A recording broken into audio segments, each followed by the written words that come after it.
மனமுரிமைகளால் போற்றிப் பணிகின்றேன். மிகச் சிறப்பாக கம்பனுக்கு இந்த சிங்கப்பூரிலே முதல் தரமாக கம்பன் விழா எடுக்கக்கூடிய மன்றத்தினையும் தலைவர் ஆண்டியப்பன் ஐயா அவர்களையும் அவரோடு உடன் நின்று பணியாற்றுகின்ற பெரியவர்கள் அத்தனை பேருக்கும் என்னுடைய சிறந்தாழ்ந்த வணக்கங்களை தெரிவிப்பதிலே எல்லையற்ற மகிழ்ச்சி கொள்கிறேன். நாடாளுமன்றத்து உறுப்பினர் அவர்களே, நான் எப்போதும் மதிக்கின்ற தலைமை தாங்குகிற பேராசிரியர் சின்னப்பனார் அவர்களே, சபையிலே கூடியிருக்கக்கூடிய அறிஞர் பெருமக்களே, பெரியோர்களே, தாய்மார்களே, எனக்கு முன் உரையாற்றி அமர்ந்திருக்கக்கூடிய எங்கள் ஐயா சோசுவாமி சுந்தரம் ஐயா அவர்களே, உங்கள் அனைவருக்கும் என்னுடைய பணிவார்ந்த நன்றியறிதலையும் வணக்கத்தையும் மீண்டும் ஒரு தரம் தெரிவித்து மகிழ்ச்சி அடைகிறேன். என்னுடைய பெயர் ஜெயராஜ். நான் பிறந்த நட்சத்திரம் சுவாதி. என்னுடைய ராசி துலாம். இதையெல்லாம் யார் கேட்டார்கள் என்று நீங்கள் பார்ப்பது தெரிகிறது. நான் சொன்னதற்கு ஒரு காரணம் இருக்கிறது. இப்பொழுது சுவாதி நட்சத்திரம் துலா ராசிக்கு சனி 7.5 நிற்கிறது.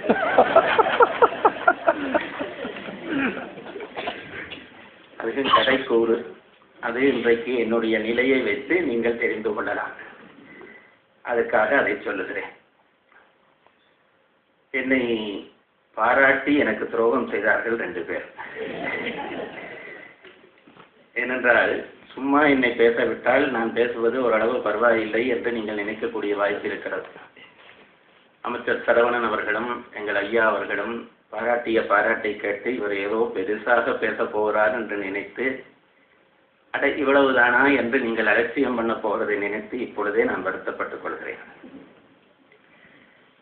மிக இக்கட்டான ஒரு சூழ்நிலையிலே நான் பேச வந்திருக்கிறேன். நேரம் 1 மணியே அண்மித்துக் கொண்டிருக்கிறது. ஆனால் நம்பிக்கையாக நான் 1:30 மணிக்கு பேசி முடிப்பேன். நீங்கள் யாரும் அதை பற்றி பயப்பட தேவையில்லை. ஒரு முறை தமிழ்நாட்டிலே ஒரு நீதியரசரோடு நான் பேசிக் கொண்டிருந்த பொழுது கேட்டேன், கடுமையான குற்றத்துக்கு என்ன தண்டனை கொடுப்பீர்கள் என்று கேட்டேன். 10 ஆண்டு தண்டனை கொடுப்போம் என்றார். அதைவிட கடுமையாக கொடுப்பதானால் என்ன கொடுப்பீர்கள் என்று கேட்டேன். அப்போ அவர் சொன்னார், அதையே கடுங்காவல் தண்டனையாக கொடுப்போம் என்றார். அதற்கு மேலே என்றேன். ஆயுள் தண்டனை என்றார். அதற்கு மேலே என்றேன். மரண தண்டனை என்றார். அதற்கு மேலே ஏதாவது தண்டனை உண்டா என்று கேட்டேன். சட்டத்திலே இல்லை என்றார். நான் இருக்கு என்றேன். அவருக்கு ரொம்ப ஆச்சரியம். என்ன தண்டனை கொடுக்கலாம் என்று கேட்டார். ஒன்றும் இல்லை. 1 மணிக்கு சபையை மத்தியானம் 1 மணிக்கு உட்கார வைத்து ஜெயராஜ் என்றவனை பேச வைத்தால் அதுதான் மரண தண்டனையை விட பெரிய தண்டனையாக இருக்க முடியும் என்று நான் அவருக்கு சொன்னேன். எனக்கு அண்மை காலமாக இந்த அனுபவங்கள் ஏற்பட்டு கொண்டிருக்கின்றன. அண்மையிலே ஒரு கோயில் கும்பாபிஷேகத்திலே என்னை பேச கூப்பிட்டார்கள். 11 மணிக்கு என்னை பேச விடுவதாக சொன்னார்கள். பேச விட்ட பொழுது 1:45 நேரம் நான் பேச தொடங்கினேன். அப்பவும் சபையில கொஞ்சம் பேர் உட்கார்ந்தபடியால் நம்பிக்கையோடு பேச தொடங்கினேன். ஒரு வணக்கம் சொல்லி முடித்து நான் பேச ஆரம்பிக்கிற பொழுது அந்த விழா நடத்துகிறவர் அருகிலே எனக்கு பக்கத்திலே வந்து ஒரு சின்ன செய்தி என்றார். நான் காது கொடுத்து என்ன என்று கேட்டேன். இல்லை, ஒன்று சொல்ல மறந்து விட்டோம், அதை மட்டும் சொல்லிட்டு விடுறோம், நீங்க பேசுங்க என்றார். சரி, ஏதோ சொல்ல போறார், மறந்துட்டாருன்ட்டு நான் கொஞ்சம் ஒதுங்கி ஐயா சொல்லுங்க என்றேன். அவர் மைக்குக்கு முன்னால வந்து நின்று, அடியார்களே, அன்னதானம் வடக்கு வீதியிலே நடக்கிறது, விருப்பமானவர்கள் போகலாம் என்று விட்டு என்னை பேச அனுமதித்தார். அதெல்லாம் 7 சனியன் செய்கிற வேலை. இன்றைக்கு ஆண்டியப்பன் ஐயாவோ எங்களுடைய செயலாளரோ அந்த மாதிரி எனக்கு சொல்ல மாட்டார்கள் என்ற நம்பிக்கையிலே பேச வந்திருக்கிறேன். ஒரு பேச்சாளன் நல்லபடி பேச வேண்டுமாக இருந்தால் பல நிபந்தனைகள் உண்டு. அதில் ஒரு நிபந்தனை, அவருக்கு முன்னாலே பேசுகிறவர்கள் நல்ல பேச்சாளர்களாக இருக்கக்கூடாது. என்னுடைய துரதிர்ஷ்டம், இன்றைக்கு பேசிய 3 பேரும் மிகச்சிறப்பாக பேசினார்கள். ஒரு நாடாளுமன்ற உறுப்பினர் இவ்வளவு அழகாக பேசுவார் என்று நான் எதிர்பார்க்கவே இல்லை. இது வெறும் புகழ்ச்சி இல்லை, உண்மையான பாராட்டு. அதுபோலவே சரவணன் அவர்களுடைய பேச்சு, நீங்கள் உங்களுடைய கரகோஷமே அதை நிரூபித்தது. ஐயா அவருடைய பேச்சு ரொம்ப ரசித்தேன். ஒரு நல்ல பேச்சுக்கான வரைவிலக்கண பேச்சு, ஒரு கட்டமைக்கப்பட்ட பேச்சை ஐயா அவர்கள் பேசினார். அவர் என்னை பாராட்டினபடியால் அவரை பாராட்ட எனக்கு விருப்பம் இல்லை. எனவே அவர்கள் ஒரு செட்டப் பண்ணி கொண்டு வந்து ஒருத்தர் புகழ்கிறார்களோ என்று நீங்கள் நினைக்கக்கூடும். ஐயாவிலே நான் வைத்திருக்கிற மதிப்பு, பேச்சாளர்கள் பல பேர் இருக்கிறார்கள், பேசுகிறவர்கள் இருக்கிறார்கள், படித்தவர்கள் இருக்கிறார்கள். சோசோமி ஐயாவினுடைய சிறப்பு என்னவென்று கேட்டால், பேசுவதல்ல, பேசுகிறபடி வாழுகிற ஒருவர். அது அவருக்கே இருக்கிற ஒரு கணக்கு. எனக்கு தெரிந்து அப்படி 3 பேர் இருக்கிறார்கள். ஒன்று என் குருநாதர் பேராசிரியர் ராதாகிருஷ்ணன் பேசியபடி வாழ்ந்தார். 2வது ஐயா அவர்கள் பேசியபடி வாழ்கிறவர்கள். 3வது யார் என்று நான் சொல்ல மாட்டேன். சொல்லாததற்கு ஒரு காரணம் இருக்கிறது. ஏனென்றால் நான் இறங்கி வந்தவுடனே நீங்கள் என்னை சொல்லாமல் விட்டு விட்டீர்களே என்று யாராவது கேட்டால், உங்களைத்தான் அந்த 3வது ஆளா வைத்திருக்கிறேன் என்று தப்ப வேண்டாம். இது உங்களுடைய சோர்வு நீக்குவதற்காக நான் செய்கிற வேலை, குறை நீக்க வேண்டாம். ரொம்ப புகழ்ந்தார்கள், அதனாலே உண்மையிலே சங்கடப்பட்டு போய் நிற்கிறேன். எங்கள் ஊரிலே ஒரு அழகான பெண் இருந்தார், எங்கள் ஊரில் யாழ்ப்பாணத்திலே. அவள் நடந்தால் அந்த அழகுக்கு நிகரில்லை. இதையெல்லாம் நீ ஏன் பார்க்கிறாய் என்ற மாதிரி என்ன பார்க்கப்படாது. இப்ப என்ன மாதிரியானவர்கள் தான் அதை நல்லாவே பார்க்கிறார்கள் என்று தெரிகிறது. அவளுக்கு திருமண வீட்டிலே அவளை அலங்கரித்து கூட்டிக் கொண்டு வந்தார்கள். கூட்டிக் கொண்டு வருகிற பொழுது சபையிலிருந்து ஒருத்தர் சொன்னார், ஐயோ அவள் நடந்தால் அண்ணன் நடையாக இருக்கும் என்றார். இன்னொருத்தர் சொன்னார், விடியன நடையாள் என்றார். இப்படியே ஆளுக்கு ஒரு மின்னல் போல நடை இடை என்று பாராட்டினார்கள். இந்த பெண்ணுடைய காதிலே இதெல்லாம் விழுந்தது. அவளுக்கு ஒரு பெரிய குழப்பம். ரொம்ப அழகா நடக்கிறவள். இவர்கள் தான் சொன்ன உடனே அப்ப அன்னம் போல நடப்பதா, மின்னல் போல நடப்பதா, பிடியை போல நடப்பதா என்று நினைத்து ஒரு புது நடை நடந்து அன்றைக்கு அவள் நடை கெட்டது. எங்கே அழகா இருக்க வேண்டுமோ அங்கே கெட்டது. இன்றைக்கும் நான் அப்படி புகழப்பட்டு நிற்கிறேன். என் நடை கெட்டால் அதற்கு இவர்கள் நடைதான் காரணம் என்று தெரிந்து கொள்கிறேன். கம்பனுடைய சிறப்பு என்ன? நான் அதிகம் பேசப் போவதில்லை. நினைத்தரத்திலே ஒரு பகுதியை சொல்லலாம் என்று நினைக்கிறேன்.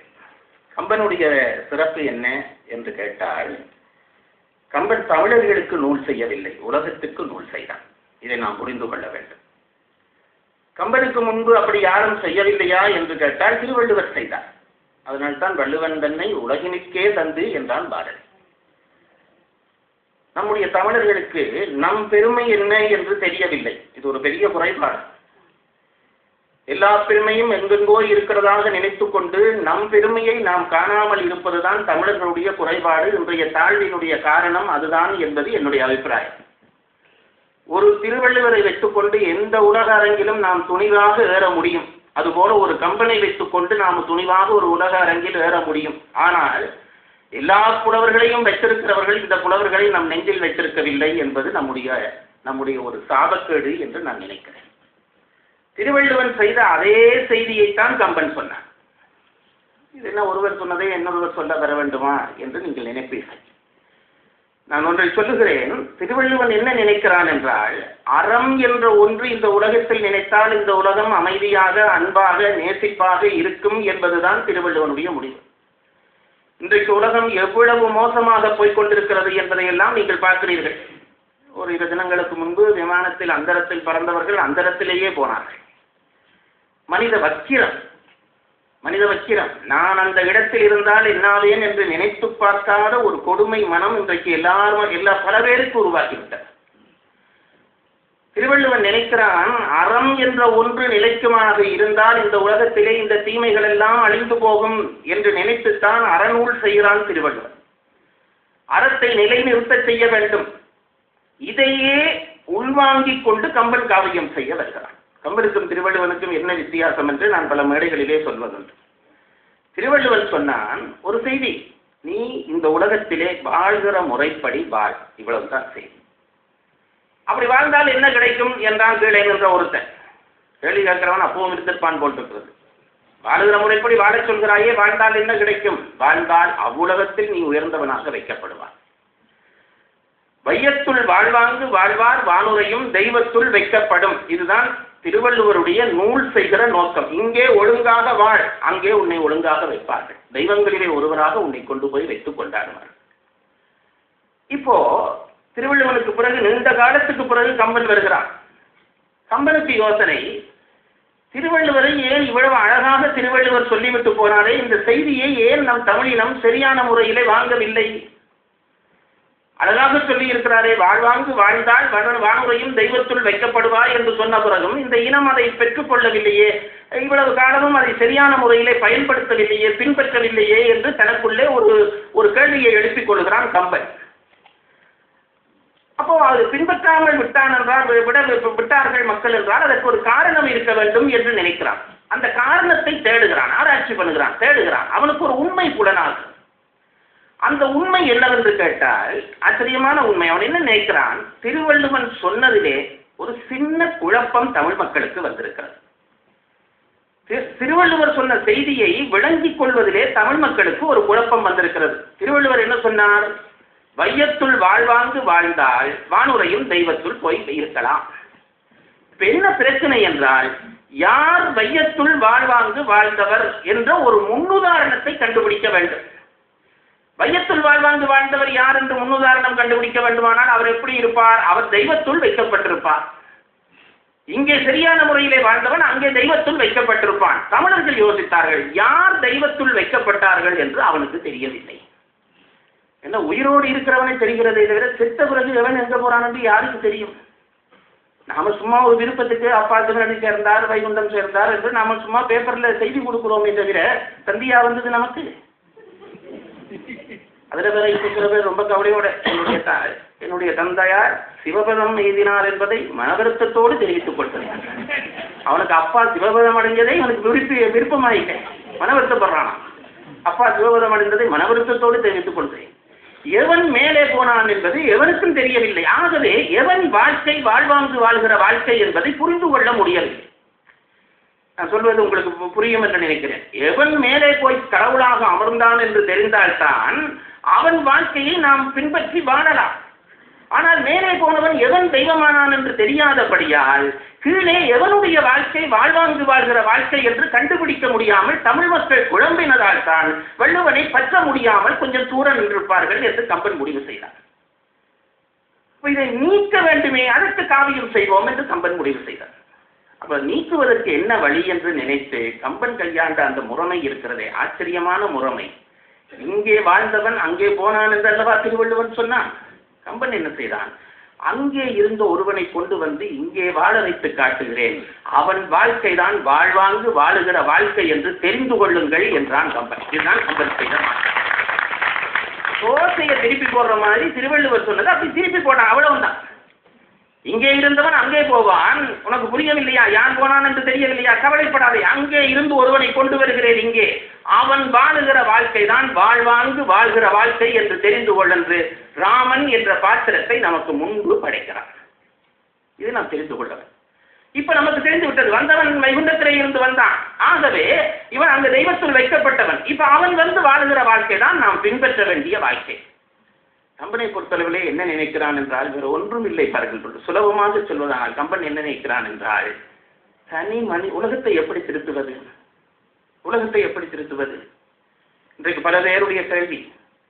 உலகத்தை திருத்துவதற்கு சுலபமான வழி என்னவென்று கேட்டால், தனி மனிதன் திருந்த தொடங்கினால் உலகம் தானாக திருந்திவிடும்.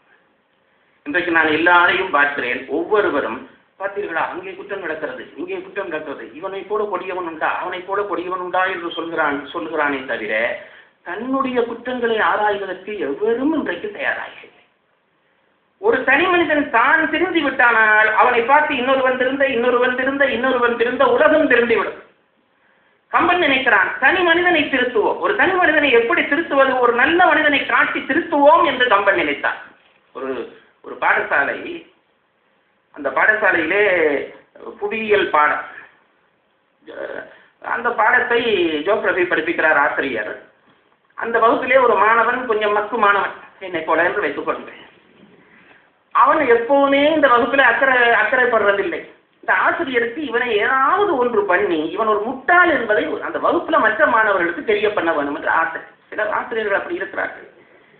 மாணவனை திருத்துறானோ இல்லையோ அவனை பிடிச்சு காட்ட வேணும்ன்றது ஒரு விருப்பம், ஒரு வைக்கிறார். ஒரு நாள் என்ன செய்தார், இந்த உலக படத்தை வைத்து இந்த ஆசிரியர் பாடங்கள் சொல்லிக் கொடுத்தார். இந்த இது என்ன கண்டம் இங்கே இருக்கிறது என்றெல்லாம் சொல்லிக் கொடுத்து விட்டு, ஒரு சின்ன படம் கிடந்தது சொல்லிக் கொடுத்து விட்டு, அந்த படத்தை இந்த மாணவனை எழுப்பினார். இவன் அக்கறை இல்லாமல் கேட்டுக்கொண்டான். எழுப்பினார். உனக்கு தான் கேள்வி. என்ன கேள்வி? இந்த உலக படத்தை கிழிச்சார், 7-8 துண்டா கிழிச்சார். கிழிச்சிட்டு இவன் கையில கொடுத்து, நீ வகுப்புல சரியா இருந்து பாடம் கேட்டதானே என்றார். இவன் சும்மா தலையாடினான் ஓம் என்று. உடனே இவர் என்ன செய்தார், அந்த கிழிச்ச துண்டுகளை எல்லாம் கொடுத்து, நான் வெளியில போய் ஒரு டீ குடிச்சிட்டு வர்றேன், நீ என்ன செய்ய வேணும், நான் வர்றதுக்குள்ள இந்த உலக படத்தை சரியா ஒட்டி வைக்க வேண்டும், உலகம் சரியா இருக்க வேண்டும். இவன் ஒட்ட மாட்டான்னு அவருக்கு தெரிய மாற்றம் இருக்கேன், அவன் வகுப்பே தெரியாதவன் எப்படி ஒட்டுவான் என்று இவர் போயிட்டார். திரும்பி வந்தார். ஒட்டி விட்டாயா என்று கேட்டார். இவன் ஒட்டிவிட்டான்.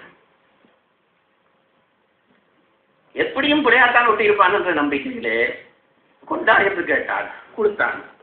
இவர் வாங்கி பார்த்தார், அப்படியே மிகச்சரியாக ஒட்டி இருக்கான். இவருக்கு ஆச்சரியம் தானே, இவன் கவனிக்கவே இல்லை வகுப்புல என்று தெரியும், இவன் எப்படி இப்படி சரியாக ஒட்ட முடியும்? அப்ப பக்கத்துல யாரையாவது பார்த்து ஒட்டினாயான்னு கேட்டார். சத்து உங்கள் மேல சத்தியமா நான் ஒட்டையில, எனக்கு சத்தியத்தை அவர் மேலேயே பண்ணிடுறது இவனுக்கு பாதுகாப்பு. சத்தியமா நான் ஒட்டையில சார், அப்படி ஒருத்தரையும் பார்த்து ஒட்டையில. நீங்க ஒட்டினீங்க? உண்மையா நான் தான் ஒட்டினேன் சார். அப்ப நீ வகுப்பு கவனமா தான் இருந்தியாப்பா என்று கேட்டார். இல்ல சார், நான் போய் சொல்லக்கூடாது, வகுப்புல நான் கவனமா இருக்க இல்லை. அப்ப எப்படி சரியா ஒட்டினேன்னு கேட்டார். சார், நீங்க பேப்பர்ல இருந்து அந்த உலக படத்தை தந்தீங்களே, அது பின்னால திரும்பி பார்த்தேன், நடிகர் விஜயனுடைய படம் இருந்தது. எனக்கு உலகத்தை தெரியாத விஜயன் எல்லாம் தெரியும். நான் எல்லா படத்தையும் விஜய சரியா ஒட்டினேன், உலகம் சரியா வந்துட்டு. விஜய சரியா ஒட்டினா உலகம் சரியா வந்துட்டு. இதுதான் ஐயா உண்மை. கம்பனும் என்ன செய்கிறான், ஒரு தனி மனிதனை சரியாக்கி விட்டால் உலகம் சரியாகிவிடும் என்று நினைக்கிறான். அவ்வளவுதான் கம்பன் நினைக்கிறான். ஆகவே அதை எப்படி சரியாக்குவது என்று முயற்சிக்கிறான். அதான் கம்பன் மானுடத்தை வரைவு செய்த இது. ஒரு ராமனை வைத்து எப்படி அதை கொண்டு வருவது என்று நினைக்கிறான். பல இடங்கள் உண்டு. அந்த நேரத்துக்கு ஏற்ப நான் சில இடங்களை மட்டும் சொல்லுகிறேன். ராமன் பிறந்து விட்டான். அவனுடைய எளிமை, இன்றைக்கு நாம் ராமனிடம் பயில வேண்டிய விஷயங்கள் எத்தனை இருக்கு. ராமாயணம் ஏதோ நாம் கூடி கதைத்து பேசி கைதட்டி சிரித்து மகிழ்ந்து கவிதை அனுபவித்து விட்டு போவதற்கல்ல, வாழ்வதற்கு. அதை மறந்து போகாதீர்கள். இவ்வளவு செலவு செய்து ஒரு கம்பன் விழாவை செய்கிறார்கள் என்றால், இந்த கம்பன் விழாவை கேட்டவர்கள் நாளை மாறி இருக்காவிட்டால் இந்த கம்பன் விழா தோற்றுவிட்டது என்று அர்த்தம். நாங்கள் எங்களுடைய பேச்சுக்கள் வந்தாலும் கம்பன் விழா தோற்றுவிடும். யாராவது ஒருவன் நான் ராமன் போல இனிமேல் வாழ்வேன் என்று தனக்குள்ளே ஒரு பிரமாணம் எடுத்துக் கொள்வானா இருந்தால் அதுதான் கம்பன் விழாவினுடைய வெற்றி. நான் அப்படித்தான் நினைப்பது. அப்போ ராமன் என்ற அந்த ஒரு பாத்திரத்தை கொண்டு வந்து காட்டுவதற்கு புறப்படுகிறான். ராமன் சின்ன பிள்ளை, பிறந்து வளர்ந்து சின்ன பிள்ளை. படிப்பதற்காக வசிஷ்டருடைய ஆசிரமத்துக்கு அனுப்புகிறான் தசரதன். அங்கேயே ஒரு செய்தி உண்டு, நினைச்சு பாருங்கள். சக்கரவர்த்தியினுடைய பிள்ளை படிப்பதற்கு போய்விட்டு ராமன் நடந்து வருகிறான். தேர்வி வரவில்லை, நடந்து வருகிறான். ராமனோடு லட்சுமணன், பரதன், சத்ருக்கன் ஆகியோர் வருகிறார்கள். நீங்க நினைச்சு பாருங்க, சக்கரவர்த்தி பிள்ளை படிக்க அனுப்பி இருக்கிறார்கள். நாங்கள் அப்படி அனுப்புவோமா? வசிஷ்டரை வந்து இங்க சொல்லிக் கொடுக்க சொல்றா. நம்ம பணத்தையும் அதுல தானே காட்டுறோம். ஃபர்ஸ்ட் எங்க ஊர்ல ஒரு ஆசிரியர் இருந்தார் பாருங்க. அவர் அதிபர், அவங்க அப்பா அதிபர் ஒரு கல்லூரிக்கு. எனக்கு அந்த அதிபர் சொன்னார், அவங்க அப்பாவுக்கு தெரியாது, அவரை தெரியும், பெரிய புகழ்பெற்ற அதிபர். அவர் சொன்னார், தான் மாணவனாக இருக்கிற பொழுது தன்னுடைய தந்தை கல்லூரிக்கு போகிற பொழுது வில்லு வண்டி கட்டி கொண்டு போவார். வில்லு வண்டி கட்டி அதை ஏறி போவாராம். ஒரு மாட்டு வண்டி ஓடுறவன் அவரை ஏற்றி கொண்டு போவாராம். தான் அவருடைய பிள்ளை, ஆனால் தன்னை வண்டியிலே ஏற்ற மாட்டார். கிட்டத்தட்ட 3-4 மைல்கள் போக வேண்டும். அந்த 4 மைல்களும் தாங்கள் வண்டிலுக்கு பின்னாலே மற்ற இளைஞர்கள் மாணவர்கள் ஓடுகிற பொழுது தானும் ஓடிக்கொண்டு போவாராம். தனக்கு ரொம்ப கவலையா இருக்குமாம், அப்பா வண்டியில போறாரு, ஏன் என்ன ஏற்றப்படாதா அதுல. ஆனா அந்த காலத்துல அதெல்லாம் கேட்க முடியாது. இப்ப அப்பா வரைக்கும் இவன் அறிவான்,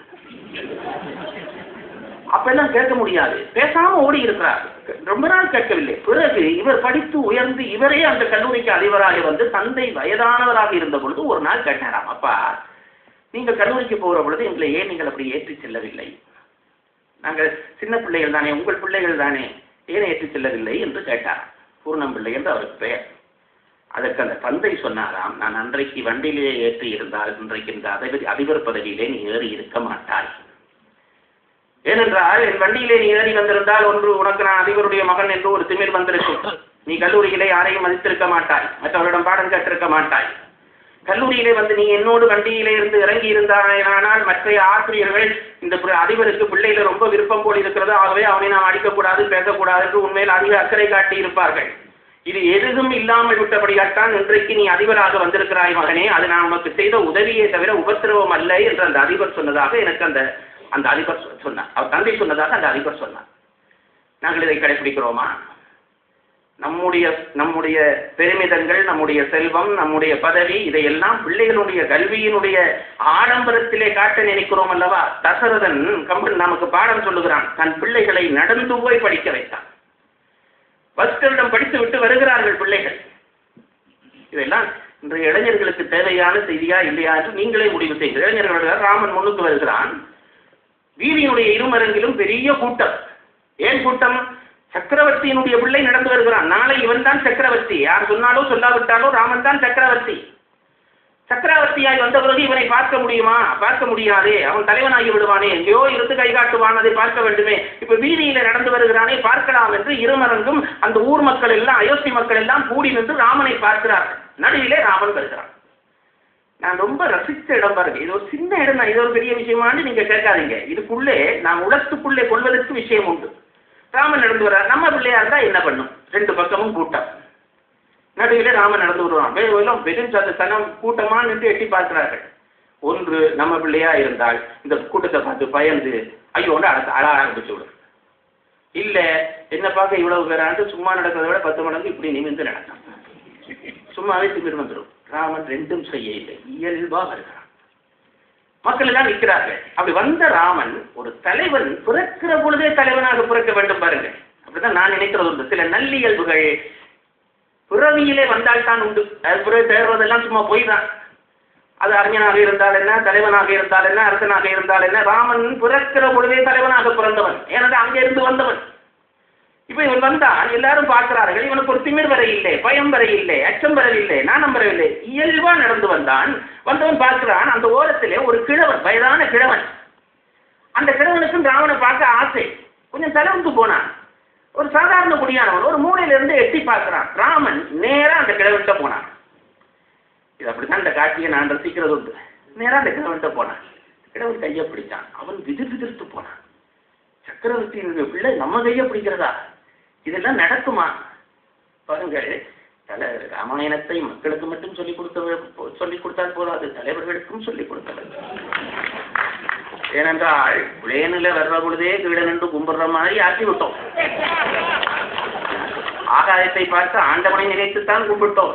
இப்போது வேற யாரையோ எல்லாம் நினைத்து கும்பிடுகிற உலகம் வந்து விட்டது. இந்த தலைவனை அவனோடு ஒப்பிட்டு பாருங்க. வருகிறான். அப்படி வந்தோடனே கையை பிடிச்சான். அவன் விடுவித்து போனான் கிழவன். ராமன் அன்போடு விசாரிக்கிறான். அந்த விசாரணையிலே தலைமை கைகள் என்ன கேட்டான்? வேறு ஒன்றும் இல்லை. ஏது குறை? கிழவன், உனக்கு ஏதாவது குறை உண்டா? இடரில்லை. உனக்கு துன்பம் ஏதாவது இருக்கிறதா? இனிதுன்னும் மனையும். எது வினை? இடரில்லை, இனிதுன்னும் மனை. என்ன வேலையப்பா செய்கிறாய்? கிழவன் வயதானவன். உனக்கு வேலையாவது செய்கிறாயா? உனக்கு துன்பம் ஒன்றும் இல்லையா? உன்னுடைய இனிதுன்னும் மனைக்கு 2 அர்த்தம். இனிதுன்னும் மனைக்கு உன்னுடைய வீடு இனிமையாக இருக்கிறதா? ஒன்று, மனை என்றால் மனைவியையும் குறிக்கும். உன் மனைவி நல்லவளாக இருக்கிறாளா? அது விளைச்சா இதெல்லாம் இருந்தாலும் ஒன்றும் பண்ண முடியாது. அது பிழைக்கும் என்று தெரிஞ்சா என்ன மாதிரி இருந்துடுறது உத்தமம். எது வினை? இடரில்லை, இனிதுன்னும் மனையும். அடுத்து ஒரு கேள்வி கேட்டான் பாருங்க. இன்றைக்கு நாம் பாடமாக கொள்ள வேண்டிய அடி பொன்னெழுத்து பதிக்க என்ன கேட்டான் தெரியுமா? மதிதரும் மைந்தரும் வலியற்கொள். திருப்பி சொல்றேன் பாருங்க. மதிதரும் மைந்தரும், உன்னுடைய பிள்ளைகள் புத்திசாலிகளாகவும் பலவான்களாகவும் இருக்கிறார்களா? ஒரு நாட்டிலே இளையோர் எப்படி இருக்க வேண்டும் என்பதற்கு கம்பன் கோடிட்டு காட்டிய வரி இது. நாங்கள் என்ன செய்கிறோம்? ஒன்று, பிள்ளைகளை ரொம்ப புத்திசாலிகளா படிப்புக்கு மேல பாடத்துக்கு மேல படிச்சு அறிவாளி ஆக்கிடுறோம். பலம் இல்லை. இன்னொரு பகுதியினர் படிப்பே இல்லாம பலசாலி ஆக்கிடுறான். 2ம் நாட்டுக்கு தீமை. தயவு செய்து நினைத்துக் கொள்ளுங்கள், 2ம் நாட்டுக்கு தீமை. ரொம்ப படிப்பாளி பலம் இல்லாமனா இருந்தா என்ன பிரயோஜனம்? பெரிய பெரிய பெரிய படிப்பு, பிஹெச்டி முடிச்சுட்டான், 5 பிஹெச்டி முடிச்சுட்டான். கல்யாணம் பண்ணி வச்சு மனைவியோட போறான். ஒரு சந்தியன் வந்து டேட்டு மனைவியில கையை பிடிச்சா விட்டுட்டு ஓடிக்குவான். இவன் பிஹெச்டியா இருந்தானே, என்னடியா இருந்தாரு. கட்டின மனைவியை பிடிச்ச ஒருத்தன் கை வைக்கிறான்னு இழுத்து அடிக்க தெரியாத ஒரு ஆம்பளை படிச்சு நான் பார்த்துருக்கேன் பாருங்க. என்ன மனுச்சு நான் கிண்டலுக்காக பல டாக்டர்களை பார்ப்பேன். அவர்கள் நடந்துக்கிற போற இப்படி இப்படி போவார்கள். அவர்களுக்கு ஒரு 10 விட்டமின் ஊசி போடணும் போல நான் நினைக்கிறது உண்டு. அப்போ அறிவாளி பலசாலியா இருக்க வேண்டும், பலசாலி அறிவாளியா இருக்கும். சில பலசாலி இருக்க அவனுக்கு அறிவே இல்லை, அவன் வீதியில இருந்து கண்டுபிடிக்கிறான். அப்ப ராமன் கேட்கிற ஒரு கேள்வியிலே சமுதாயத்துக்கு கம்பன் பதில் சொல்லான், மனிதரும் மைந்தரும் வலியர்கள் உன்னுடைய பிள்ளைகள் அறிவாளிகளாகவும் பலசாலிகளாகவும் இருக்கிறார்களா? நான் நேற்று வரும் போது இந்த நாட்டிலே 2 ஆண்டு ராணுவ பயிற்சி உண்டு என்று சொன்னார்கள். நான் அதை ரொம்ப விரும்பினேன். பிள்ளைகள் அறிவாளிகளாக இருந்தால் போதாது, பலசாலிகளாகவும் இருக்க வேண்டும். அந்த பலம் என்பது உடம்பை சார்ந்தது மட்டுமல்ல, மனதை சார்ந்ததாகவும் இருக்க வேண்டும். ராமன் அதை விசாரிக்கிறான். மனிதரும் மைந்தரும் வலியர்கள் என்று கேட்கிறான். அந்த கிழவன் அதை கேட்டு விதித்து போச்சு பாருங்க. இதெல்லாம் இந்த சின்ன பிள்ளை இவ்வளவு தெளிவா பேசுறானே என்று அந்த கிழவன் என்ன சொல்றான் தெரியுமோ? அவன் சொன்னான், ஆமா இதெல்லாம் எனக்கு இல்லைன்றே வச்சுக்கொள், நீ தலைவனாக இருக்கிறாய் அது போதும். எனக்கு இதெல்லாம் இல்லைன்றே வச்சுக்கொள், வீடு எனக்கு வினை இல்லை, என் மனையால் நல்ல மனையால் இல்லை, எனக்கு இடர் இருக்கிறது என்று வைத்துக்கொள், மனிதரும் மைந்தர் வலியராக இல்லாமல் இருக்கிறான் வைத்துக்கொள், நீ தலைவனாக இருக்கிறாய் அல்லவா, எனக்கு அது போதும். நான் நினைக்கிறது உண்டு, இதுதான் பாருங்க, ஒன்றும் இல்லை. மக்களை பற்றி தலைவர்கள் கவலைப்பட்டால் தலைவர்களை பற்றி மக்கள் கவலைப்படுவார்கள். என்றைக்கு மக்களை பற்றி தலைவர்கள் கவலைப்படவில்லையோ அன்றைக்கு தலைவர்களை பற்றி மக்கள் கவலைப்பட மாட்டார்கள். இது ஒரு பொது விஷயம். அப்போ முதல் வாழ்க்கையின் ஆரம்பத்திலேயே எளிமையை காட்டுகிறானே, இது கம்பன் ராமனூடாக கம்பன் காட்டுகிற மானுடத்தின் முதல் குறியீடு. இதுக்கு பிறகு மித்த கதை உங்களுக்கு தெரியும், நான் அதை சொல்ல நேரமில்லாதபடியால் விட்டுக்கொண்டே போகிறேன். ராமனுக்கு முடிசூட்டு விழா நடத்துவது என்று தசரதன் முடிவு செய்கிறான். இவனை இந்த கேரக்டரை எப்படி வளர்த்து எடுக்கிறான்ன்றதான் நான் சொல்ல வர விஷயம். ராமனுக்கு முடிசூட்டுவது என்று இவன் முடிவு செய்கிறான். அது எப்ப முடிவு செய்கிறான்? ஒரு ராத்திரியிலே முடிவு செய்கிறான். இப்ப இந்த பட்டிமன்றக்காரர் பண்ற அநியாயம் இருக்கிறது, அது பரதனை அனுப்பிச்சு திடீரென்று இவன் மறைமுகமா செய்தான், இல்லாட்டி ஏன் ஒரு ராத்திரியில முடிவு, வேற ஒண்ணும் இல்லை பாருங்க. கம்பனை மீறி நாம் ராமாயணத்தை சிந்திக்கப்படாது. அவன் என்ன பண்ணுகிறான்? நிலையாமை. அவனுக்கு ஒரு கண்ண மூலத்திலே ஒரு முடி வந்தது, ஒரு நரைத்த முடி. கண்ணாடியில பார்த்தான் தசரதன், ஒரு நரை முடி தெரிந்தது. உடனே நினைத்தான், சரி இது போதும், இனி விட வேண்டும். நாங்களும் நினைக்கிறது உண்டு, எந்த டை போட்டா கலநாளைக்கு இருக்க, அப்படித்தான் நாங்கள் நினைக்கிறோம். கண்ண மூலத்தினில் கலர வந்தன மின்னென கருமை போய் அது என்ன சொல்லலாம்? அந்த வெளுத்த நரைமையை பார்த்தோன்னே அந்த நரைமையில் எப்பவும் நரைமையில் வந்து இங்கதான் முதல் வர ஆரம்பிக்கும் பல பேருக்கு. கண்ண உரம் அது ஏன் வர ஆரம்பிக்கிறோம் என்றால், முக்கியமான செய்தி நாங்கள் யாருக்காவது சொல்றோம்டா எங்க சொல்லுவோம்? காதுல போய் தானே சொல்லுவோம். அதுதானே நரமுடி இங்க வருதான். என்ன செய்தி சொல்லுதான்? மன்னனே கூப்பிடுதான், நரைமுடி கூப்பிடு. தசரதனுக்கு அப்படி படுத்து பாருங்க. மன்னனே அவனியை மகனுக்கு ஈந்து நீ இனி பண்ணரும் தவம்புரி பருவம் ஈதன கண்ண மூலத்தினில் கலர வந்தன நின்னென கருமை போய் வெடுத்ததோர் மயிர். போதும், சீட்டை விழுந்து இறங்கு. இவ்வளவு நாள் நீ ஆண்டாய் அல்லவா, இனி மகனுக்கு அந்த ஆட்சியை கொடுத்து விட்டு தவம் புரிகிற காலம் வந்து விட்டதடா, அதை சொல்லத்தான் இந்த கண்ண மூலத்தினிலே வந்தேன் என்று ஒரு நரைமயிர் தோன்றியது. அந்த நரைமயிர் சொன்னதை தசரதன் புரிந்து கொண்டான். அந்த பிரசங்கம் 50 நாள் சொன்னாலும் ஒருத்தனும் புரிகிறான் இல்லை. ஒரு நரமயிர் சொன்னதை தசரதன் புரிந்து கொண்டான். அந்த நிமிஷமே முடிவெடுத்தான். இனி துறவுதான். இப்ப நீங்க கேள்வி கேட்கலாம், ஏன் கொஞ்சம் ஆறுதலா அடுத்த நாள் ஒரு கூட்டம் போட்டு அப்படி எல்லாம் பண்ணலாமே என்றா, அப்படி பண்ண முடியாது பாருங்க. நிலையாமை உணர்வு நிக்கிற பொழுதே அதை விட்டு விலகிறவன், பற்றில இருந்து விலகிற வேணும். கொஞ்சம் லேட்டா விட்டோமோ திருப்பி பெற்று வந்துடும். அதான் திருவள்ளுவர் சொன்னார், அன்றறிவாம் என்னாது அறம் செய்ய. நாளைக்கு செய்வோம் என்று யோசிக்காதா, இன்றைக்கு கொடுக்க நினைக்கிறியா, கொடுக்க நினைச்ச கையோட கொடுத்துரு. சில பேரை பார்த்துருக்கேன், பிச்சைக்காரன் அம்மா பசிக்குதுன்னு கையை விட்டு கொடுவான் பாக்கெட்டுக்குள்ள, $10 எடுப்பான் கொடுப்போம் என்று. அது ஒரு காவாசி பாக்கெட் வரைக்க யோசிப்பான். உண்மையான பிச்சைக்காரனா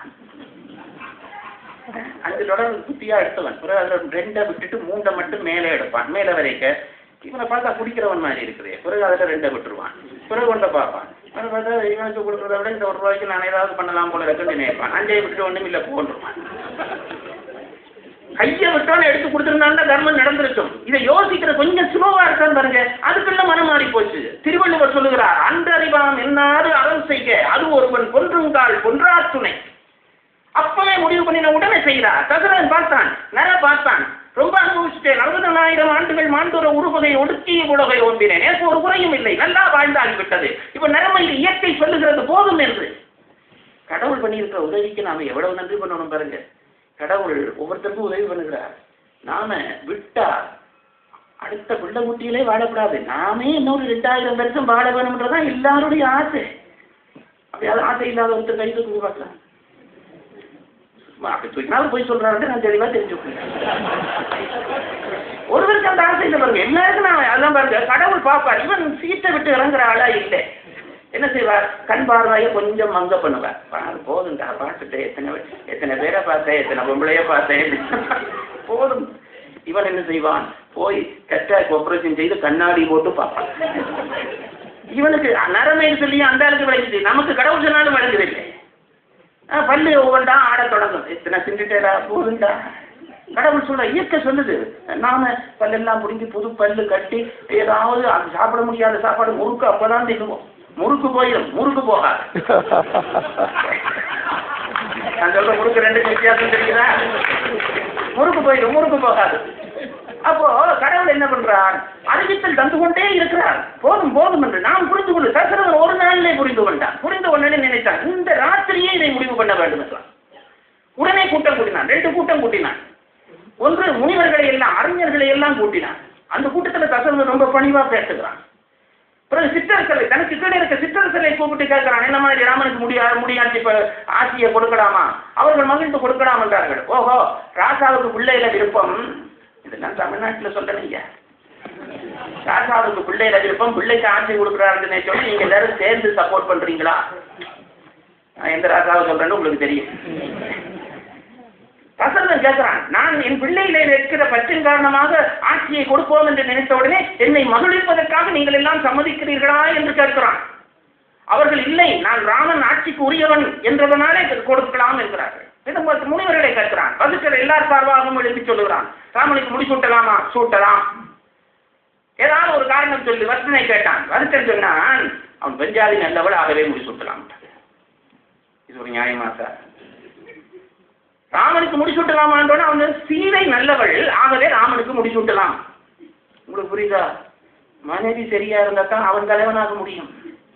இல்லாட்டி அவன் முழுவதும் பட்ஜெட் முழுவதும் வீட்டுக்கு தான் போகுமே தவிர நாட்டுக்கு போகாது. இதை ஃபர்ஸ்ட் சொல்றார், சீதை நல்லவள், ஆகவே ராமனுக்கு முடிசூட்டு என்றார். உடனே முடிசூட்டு விட அந்த இடத்திலேயே தீர்மானிக்கிறான். அடுத்த நிமிஷம் விட இல்லை, அன்றறியாத என்னாதாரம் செய்ய முடிவு செய்துவிட்டு ராமனை வர சொல்லுகிறார்கள். ராமன் வருகிறான். ராமன் வந்தோடனே தசரதன் பார்க்கிறான். இதெல்லாம் கம்பன் விளையாடுகிற இடம். தசரதன் பார்க்கிறான், மகிழ்ச்சி தாழ இல்லை. பிள்ளைய பார்க்கிறோமே அவனுக்கு ஆனந்தம் தாழ இல்லை. மூத்த பிள்ளை எப்பவும் ஒரு விருப்பம். அந்த விருப்பத்திலே இப்ப ஆட்சியை கொடுக்க போகிறான். ஆட்சியினுடைய பாரம் தெரியும் தசரதனுக்கு. இப்ப எல்லாம் பதவிக்காக நாங்கள் பறந்து தெரிகிறோம். உண்மையான அறிவுள்ளவன் பதவியை விட்டு ஓடத்தான் நினைப்பான். ராமனுக்கு முடிசூட்டு விழா இல்லை என்று சொன்ன உடனே ராமன் வண்டியிலே பூட்டிய எருதுகள் திமிழிக்கொண்டு சந்தோஷமாக போனது போல ராமன் போனான் என்று சொல்கிறார். எவ்வளவு ஏனென்றால் ஆட்சி பொறுப்பு ஒரு குடும்பத்தை பொறுப்பை தாங்க முடியுதா ஐயா? மனசாட்சியில ஒரு குடும்பத்தை பார்க்கறதுக்கு என்ன பாடுபட பாடுபட வேண்டி இருக்கு. ஒரு நாட்டை பார்க்கறதுக்கு சந்தோஷமா போறாங்கன்னா அவன் ஆள் சரியில்லை. இப்போ அந்த சுமையை தாங்கி பழகிய தசரதன் ராமன் வந்தான். ராமன் வந்த உடனே பார்த்தான், அடே எனக்கு பிறகு இந்த பாரத்தை இந்த புள்ளதானே எனக்கு பிறந்ததால இது சுமக்க வேண்டி வந்துட்டு கவலை வந்தது. கவலை வந்தோடனே தன்னை அறியாது ஓடி போய் ராமனை கட்டி பிடிச்சு கொண்டான். கம்பன் ஒரு கேள்வி எழுப்பார். இந்த இடத்துல கம்பன் ஒரு கேள்வி எழுப்பார். கட்டி பிடிக்கலாமா? 1000 உனக்கு பிள்ளையாக இருக்கட்டும், அரச சபை என்று வந்து விட்டால் அவனும் ஒரு பிரஜை தான். உன்னுடைய பிள்ளை என்று நீ அதிகாரம் அவனுக்கு காட்டக்கூடாது. நான் சொன்னேன், வண்டியிலேயே தாம போனால் தகுப்பன் என்று. நீ பதவியில இருக்கிறாய், அரசு சபையில வச்சு ராமனை கட்டி பிடிச்சா என்ன நடக்கும்? ராமன் தசரதன் அது என்ன மற்ற மக்களுக்கு இல்லாத ஒரு சலுகையை செய்கிறான் என்று சொல்லி விடுவார்களே என்று கம்பனுக்கு சந்தேகம். அவனே பாடித்தான், அவனே சந்தேகப்படுறான். என்ன கேள்வி கேட்டான்? ஒரு கேள்வி பாட்டிலேயே கேள்வி, நலம்பொருள் மைந்தனை தழுவினன் என்பதன். நல்ல பிள்ளையான ராமனை கட்டி பிடிச்சான் என்று சொல்லிட்டனே, அப்படி தழுவினான்றதுக்கு ஏதாவது ஒரு காரணம் ஏன் தழுவினான் தெரியுமா? நலம்பொருள் மைந்தனை தழுவினன் என்பதன் நளிநீர் நிலங்கள் தாங்குறும் நிலைமையை நிலையிட நினைந்தான். விலங்கள் அன்னதில் தோரையும் மெய்த்திரு மேவும் அலங்கல் மார்பையும் தனது தோல் மார்பு கொண்டு அளந்தான். என்ன தெரியுமா கம்பன் சொன்னான்? அவன் கட்டி பிடிச்சது நீங்க நினைக்கிற மாதிரி அப்பா பாசத்துல கட்டி பிடிக்க இல்லை. நாட்டு அரச பாரத்தை அவன் சுமந்தவன், தன் தோளாலும் மார்பாலும் சுமந்தவன். இப்ப ராவனுக்கு கொடுக்க போறான். இவனுக்கும் அந்த தோல் சைஸும் மார்பு சைஸும் சரியா இருக்குன்னு பாக்குறதுக்கு தன் தோளையும் மார்பையும் பொருத்தி வச்சு பார்த்தானே தவிர கட்டி பிடிக்கவே இருந்துட்டான். தனது தோல் மார்பு கொண்டு அளந்தான். தசரதன் அளந்தானோ இல்லையோ, கம்பன் அளந்தான். கட்டி பிடிச்சிட்டான். பிடிச்சிட்டு இப்ப சொன்னான், தாதையா பரிசு நீ ஆட்சியை ஏற்க வேணும் என்றான். ஆட்சியை நீ ஏற்றுக்கொள்ள வேண்டும். கம்பன் என்ன சொன்னான் தெரியுமா? உனக்கு மகனை கூப்பிட்டு நடிச்சாமத்துல உனக்கு தான் நாளைக்கு ஆட்சி, ஒரு 5 ஏக்கர் தானி எழுதி கொடுத்தாலே அவன் அப்பாவை அங்க தூக்கிடுவான். ஒரு நாட்டையே கொடுக்குறான், ஒரு பெரிய தேசத்தையே கொடுக்குறான், உனக்கு தான் மகனை தேசம். அதை ராமன் எப்படி எதிர்கொண்டான் கம்பன் சொல்லுகிறான். ரொம்ப ரசிச்ச இடங்கள். தாதை அப்பரிசு உரை செய்ய தாமரை கண்ணன் காதலுற்றினன். இந்த பாட்டு இந்த இன எழுத்துக்கள் எல்லாம் எதுகைக்கு வரலாம்ன்றதுக்கு சான்றான பாட்டியா. தாதை அப்பரிசு உரை செய்ய தாமரை கண்ணன் காதலுற்றினன். ராமனுக்கு உனக்கு தான் ஆட்சி இல்லைன்னா அவனுக்கு சந்தோஷம் படையிலையா? அப்ப கவலைப்பட்டிருப்பானோ? கவலையும் படையிலே. இதுதான் நாங்கள் செயல் சித்தாந்தத்தில் பேசுகிற இறுதினை ஒப்பு. அதாவது ஒரு விஷயம் வருகிறது என்று சந்தோஷப்படுகிறாயா? போகிற பொழுது கவலைப்படுவாய். ஒரு விஷயம் வருகிறது கவலைப்படுகிறாயா? போகிற பொழுது சந்தோஷப்படுவாய். சந்தோஷத்துக்கும் கவலைக்கும் ஆளாகிறவனுக்கு வாழ்க்கையிலே நிம்மதி என்றைக்கும் இருக்காது. தாதைய பரிசு உரை செய்ய தாமரை கண்ணன் காதலுற்றிலன் இகழ்ந்திலன்.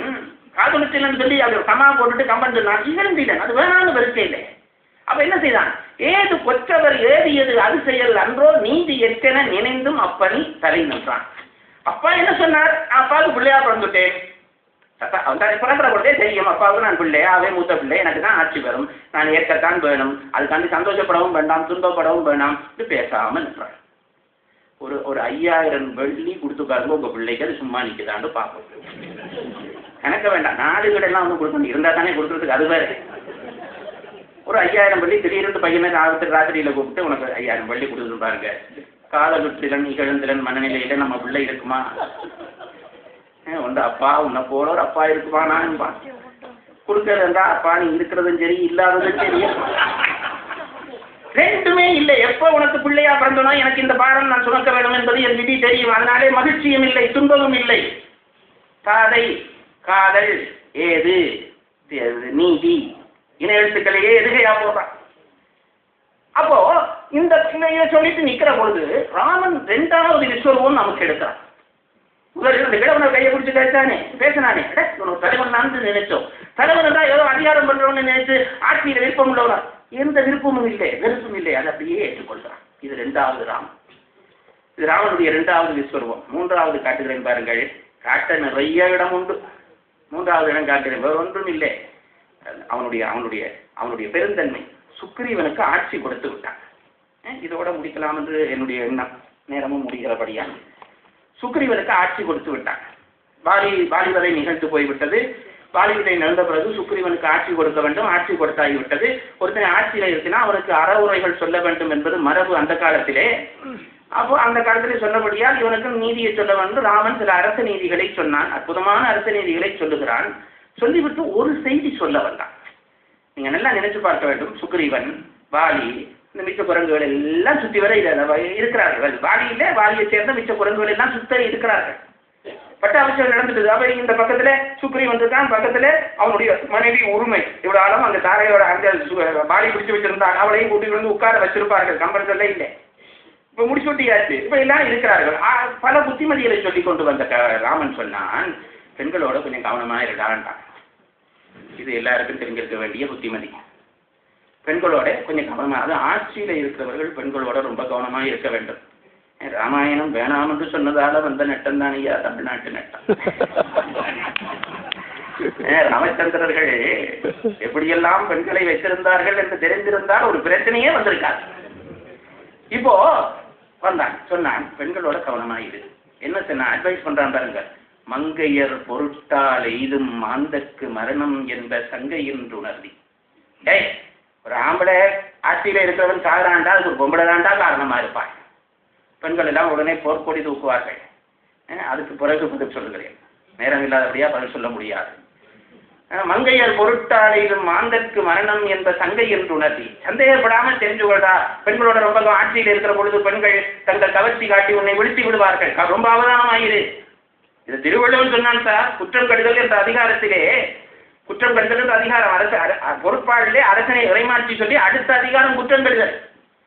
குற்றம் கடுதல் என்றால் அரசன் மற்றவருடைய குற்றம் கடுதல் என்று நாங்கள் நினைத்துக் கொள்வோம். இல்லை, அதுக்கு என்ன அந்த இதில் என்ன சொன்ன, அந்த அரசன் மற்றவர்கள் பிழையை திருத்துவதற்கு முதல் தன் பிழைகளை திருத்திக் கொள்ள வேண்டும், தன் குற்றத்தை கடிய வேண்டும் என்கிறான் திருவள்ளுவர். அப்படி சொல்லிக் கொண்டு வந்தவன் அரசன் இந்த குற்றங்களை எல்லாம் கடிய வேணும் என்று சொல்லி 10வது குறள்ல என்ன சொன்னான் தெரியுமோ? ரொம்ப ஆச்சரியமா, இது பரிமளருக்கு எழுதுற ஒரே ரொம்ப ஆச்சரியமானது. என்ன சொன்னான் தெரியுமோ? 10வது குறள்ல சொன்னான், டேய் குற்றம் இல்லாமல் பார்த்துக்கூட, அந்த குற்றம் இல்லாமல் பார்த்துக்கொள் சொல்லிட்டு கடைசியா சொன்னான், தப்பித்தவரை ஏதாவது குற்றம் இருந்தால் மற்றவனுக்கு தெரியாம பார்த்துக்கொள்ள. இதுதான் சார் திருவள்ளுவர். 9 குறள்ல குற்றமே இல்லாம பார்த்து கொண்டு சொல்லிட்டு சொன்னால், தப்பித்தவரை ஏதாவது குற்றம் இருக்குண்டா எதிர்த்து தெரியாம அதை வச்சுக்கொள்ள. பரிமேலழகர் உரை எழுதுகிற பொழுது எழுதுகிறார், காமமும் கோபமும் கடியப்படாதாக கடியப்படாததாகலில் எந்த மனிதனாலும் காமத்தையும் கோபத்தையும் முற்றா நீக்க முடியாது. அப்படி நீக்கிட்டேன் ஒருத்தர் சொன்னா போய் சொல்றான். காமத்தையும் கோபத்தையும் முற்றா நீக்க முடியாது. ஆகவே காமம் போன்ற பலகீனங்கள் ஒரு அரசனுக்கு தப்பித்தவரை நீக்க முடியாமல் இருந்து விட்டால் அது எதிரிக்கு தெரியாதவாறாவது பாதுகாத்துக் கொள், இல்லாவிட்டால் அதன் வழி எதிரிகள் நுழைவர் என்றார்.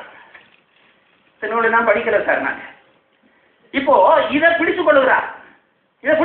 மங்கையர் பொருட்டால் எய்தும் மாந்தற்கு மரணம் சங்கை என்று உணர்த்தி. இப்ப எந்த செய்தியையும் சொன்னா அதுக்கு ஒரு உதாரணம் சொல்ல வேண்டும் அல்லவா? உனக்கு நான் ஒரு செய்தி சொன்னா உதாரணம் சொன்னா தெளிவா போயிடும். இப்ப சொல்ல நினைத்த ராமன் என்ன சொன்னான்? அங்கவர் திறத்தினான் சொல்லி மங்கையர் பொருட்டால் என்னும் மாதற்கு மரணம் என்று சங்கை என்று உணர்வி சொல்லிட்டு சொன்னான், வாலி செய்கையால் சாலும் அன்றே. இதுக்கு வேற என்னடா உதாரணம்? உங்க அண்ணனை பாடுறா, ஒரு பெண்ணை தூக்கி கொண்டு போய் வச்சு இப்ப அநியாயமா செத்து போனானே, இதுக்கு மேல சான்று வேணுமா என்றுட்டான் ராமன். அவசரத்துல வாய் விட்டுட்டான். இப்ப இது எந்த சபை? சுக்ரீவன் சபை. சுக்ரீவனுக்கு பக்கத்துல யார் இருக்கிறார்? உரிமை இருக்கிறார். வாலி யாரை கொண்டு போய் வச்சிருந்தானோ அவள் இருக்கிறார். அப்ப குரங்குகள் ஆடையால் பார்த்து சிரிச்சிருக்கு, இந்த அம்மா வேண்டாம் அந்த அவர் சொல்றாங்க. அப்படி குரங்குகள் நிறைய இப்பவும் இருக்கு. இவன் சும்மா ஒன்று சொன்னாலும் அவனுக்கு ஏதாவது ஒன்றை குடிச்சு போட்டுருவார்கள். இவன் அவசரத்துல வாலி செய்கையால் சாலும் என்ற உடனே இவனை பார்த்து சிரிச்சிருப்பார்கள், உரிமையை பார்த்து சிரிச்சிருப்பார்கள். சுக்ரீவனுக்கு சங்கடமா போயிருக்கும். இப்ப சுக்ரீவன் நெளிகிறான், நம்ம பஞ்சாயத்து இப்படி சொல்லிட்டாரே ராமன், இப்ப இதை நீக்க வேணும். நீக்கிறது எப்படி நீக்கலாம்? இவர் நினைச்சு சொல்ல வாழ்ந்தவரை சொல்லிட்டார், இப்ப நீக்க வேணும் ராமர். எப்படி நீக்கலாம்னு நினைச்சார். சபையோரே நீங்க தப்பா நினைக்கப்படாது, நான் இந்த அம்மாவை நினைச்சு சொல்ல இல்லை, நான் பொதுப்பட சொன்னேன்னு சொன்னா நினைக்காதவனும் பிறகு நினைக்க தொடங்கிடுவான். நான் சொல்றது உங்களுக்கு புரியுதா? நான் சுக்ரீவன் அம்மாவை சொல்லல, நான் பொதுவா சொன்னேன் என்றால் அதுவரை நினைக்காதவன் இந்த அம்மாவை பார்த்து ஓஹோ இவர் இதைத்தான் சொல்றாங்க. அப்ப அப்படி சொல்லக்கூடாது. சொல்லிட்டார், வாய் விட்டு வார்த்தை விட்டார். எப்படி நீக்கிறது என்று நினைச்சார் ராமர். ராமன் பிறந்தமே வாலி செய்கையால் சாலும் என்றே என்று சொல்லிட்டு என்ன சொன்னார் தெரியுமோ? அங்கவர் திறத்தினாலே அல்லலும் பலியும் ஆதல் எங்களில் காண்டி என்றே.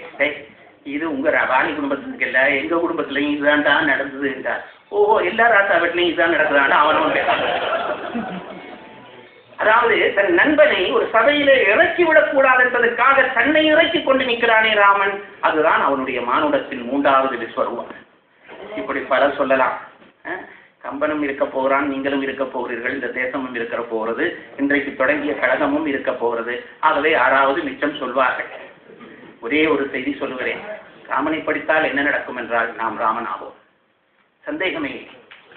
கம்பனிலே இல்லாத ஒரு செய்தி நம் தமிழறிஞர்கள் தொடர்ந்து சொன்னார்கள். என்ன செய்தி என்றால், ராவணன் சீதையை அடைய வேண்டும் என்று முயற்சி பண்ணி சீதை திரும்பியும் பார்க்காமல் இரட்டைவன் வந்து சோர்வாக ஒரு நாள் கன்னத்திலே கை வைத்து உட்கார்ந்திருந்தான்.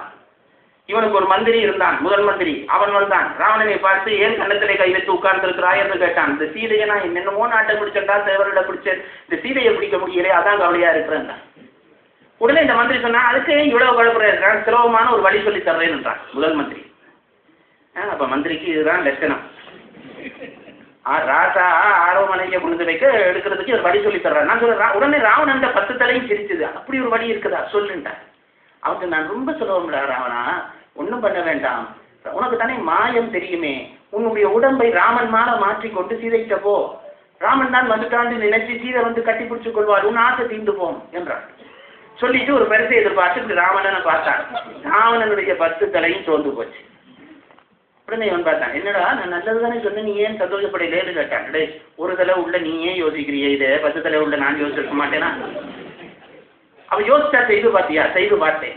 ராமனா போய் பார்த்தேன். சீதை உன்னை தொடையில்லையா? அது இல்லடா பிரச்சனை.